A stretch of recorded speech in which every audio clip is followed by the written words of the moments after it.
की एकलिंग नाच की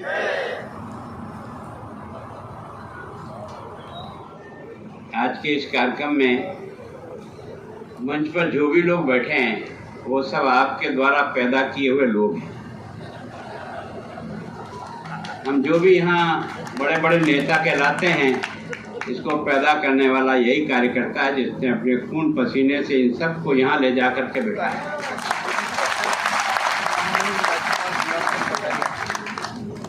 हमारे प्रदेश अध्यक्ष आदरणीय चंद्र प्रकाश जी जोशी, जिन सब लोगों के साथ मैंने लंबे समय से काम किया, भाई श्रीचंद जी, ललित जी, चंद्रभान जी, हमारे गौतम जी, हमारे जिला अध्यक्ष गोपाल जी, भाई गजेंद्र, और वास्तव में आज मुझे आप सबके दर्शन का मौका दिया, उसके लिए तो भूपेंद्र जी का और आदरणीय कैलाश जी भाई साहब का बहुत बहुत आभार है।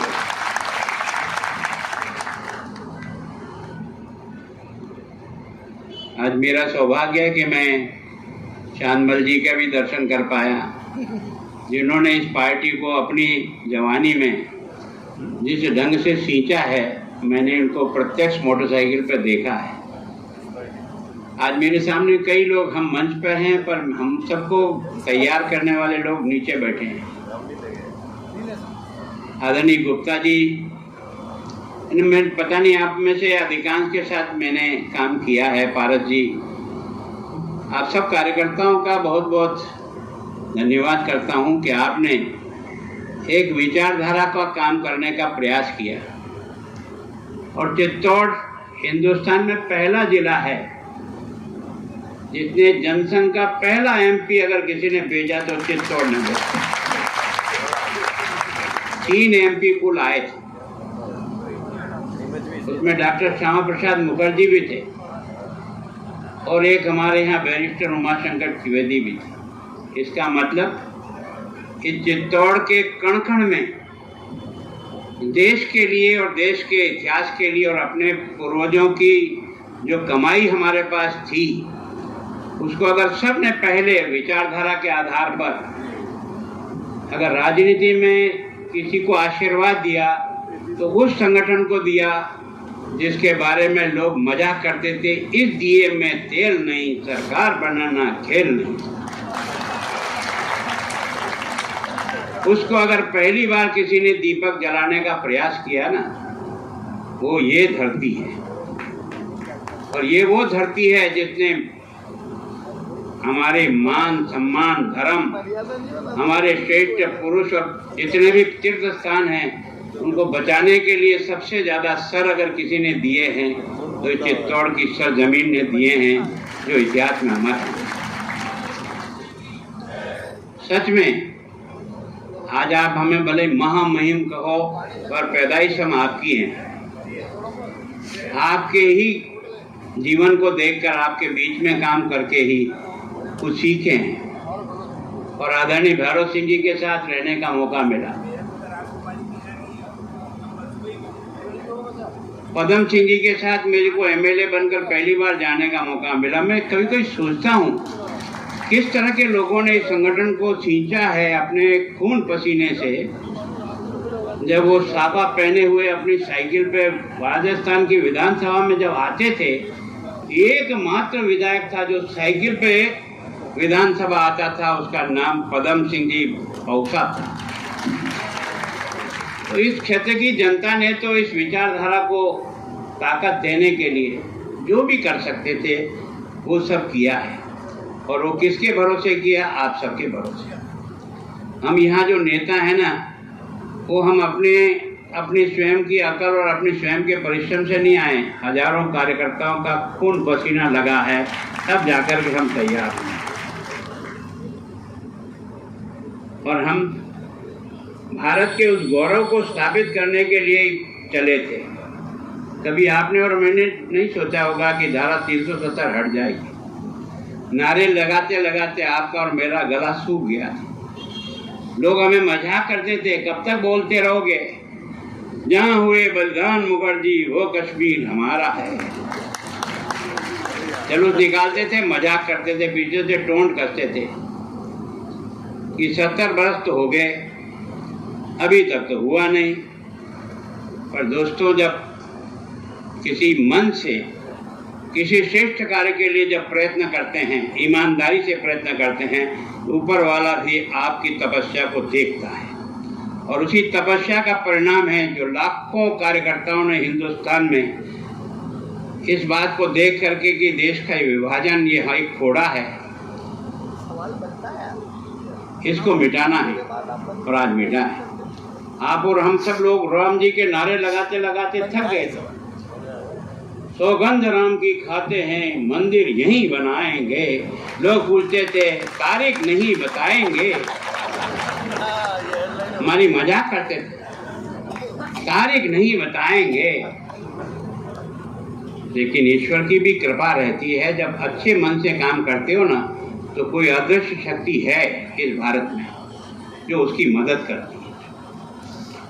अगर ये अदृश्य शक्ति नहीं होती तो महाराणा प्रताप इस छोटी सी सेना से उसके दांत खट्टे करके भगा कैसे देता। तो भगवान एकलिंग नाथ उसकी पीठ पर खड़ा था, इसके लिए मेवाड़ ने संघर्ष किया है, उसका भगवान उसको आशीर्वाद दे रहा था। और एक साधारण घोड़े पर होने के बाद भी इतनी बड़ी आतताई की सेना से जो मुकाबला किया और उल्टे पांव लौटाया। लोग कहते हैं ना, महाराणा प्रताप हल्दी घाटी हार गए तो भागे क्यों थे? अगर हार गए तो वहीं रहते हैं ना, कि रक्त तलाई तक क्यों भागे? इसका मतलब तुम निश्चित रूप से लौटे। और कैसे कैसे अजीब मेवाड़ के लोगों ने, झाला मन्ना ने जिस प्रकार का इतिहास बनाया ना, दुनिया में दूसरा नहीं मिलेगा। महाराणा प्रताप सुरक्षित रहेगा तो हमारी आज़ादी सुरक्षित रहेगी।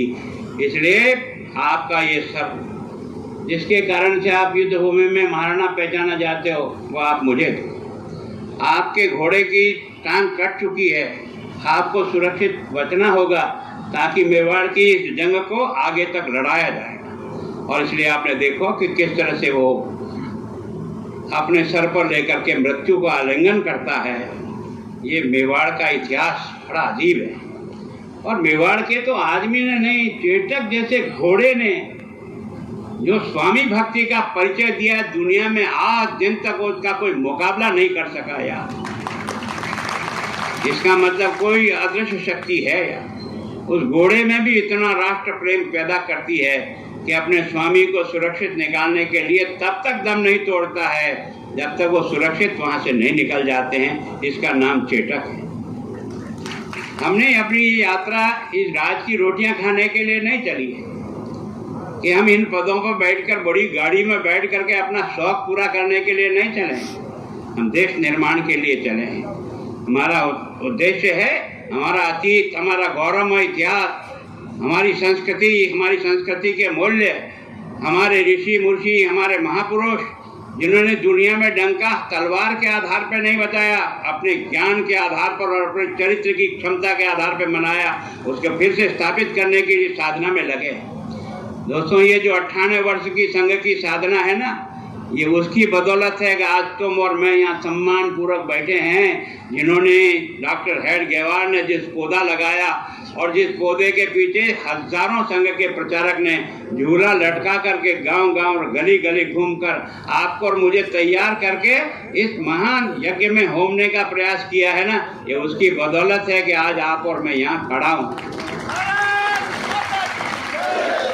अगर ये तुम्हारे दिमाग में नहीं रहा और राज की कुर्सी चाटने का ही मन बन गया तो तुम देश का भला नहीं कर पाओगे। ये राज की कुर्सी आएगी और जाएगी। जिन मूल्यों के लिए संघर्ष किया है उस मूल्य को आगे बढ़ाने का काम करेंगे और पूरी मस्तूदी के साथ करेंगे। आज अगर देश का प्रधानमंत्री दुनिया में डंका बजा रहा तो किसके कारण से बजा रहा है? अपने चरित्र के कारण से, अपनी ईमानदारी के कारण से, अपने देश के प्रति सोच के, और दुनिया के बारे में भी जिस प्रकार का उसका सोच है, जैसा वो बोलता है। अभी 21 जून कल ही गया है, सारी दुनिया ने योग को अपना आधार मान करके विश्व योग दिवस के रूप में स्थापित करके आपका और मेरा देश का जो सम्मान बढ़ा ना, वो किस कारण से बढ़ा है? क्योंकि वो भी उसी मिट्टी में रगड़ खा करके तैयार हुआ है जिस मिट्टी में देशभक्ति का पाठ पढ़ाया है, देशभक्ति का गीत सिखाया है। जीवन पुष्प चढ़ा चरणों में, मांगे मातृभूमि से यह वर, तेरा वैभव अमर रहे माँ, हम दिन चार रहे न रहे। ये गीत कंठों से नहीं गाया, अंदर की आत्मा से गाया है। इसके लिए संघर्षरत है और इस यात्रा में चल रहे हैं। इस यात्रा में आप सब लोग शरीक हैं। हम बड़े बन गए तो ऊपर आ गए, लेकिन आप नीचे हो तो कोई छोटे नहीं हो। आप सबके सहयोग के कारण से ये यात्रा यहाँ तक आई है। इस यात्रा को लाने में लाखों कार्यकर्ताओं ने अपनी जिंदगियां दांव पे लगाई है। उस आपातकाल में 18-19 महीने की जेल में हमने जो देखा परिवारों को बर्बाद होते हुए, लेकिन उसके बाद भी माफी मांग के आने वाला हमारा कार्यकर्ता नहीं निकला दोस्तों। मर गया लेकिन डटा रहा मैदान में, और उसके कारण से ये आपातकाल हटा और ये लोकतंत्र बचा। ये सब किसने किया? केवल एक ने नहीं है ना। हम केवल यहाँ ऊपर बैठ के इसका मतलब ये सोचे कि हम ही हैं सब कुछ नहीं है। उस कार्यकर्ता को धन्यवाद दो जिसने 14 नवंबर के दिन आंदोलन करके आपातकाल के खिलाफ झंडा उठा करके चल करके जेल आया। हम तो पकड़े गए इसलिए गए, हम बहादुर नहीं हैं क्योंकि हम तो पकड़े गए। बहादुर तो वो है जिनको बुलाया नहीं,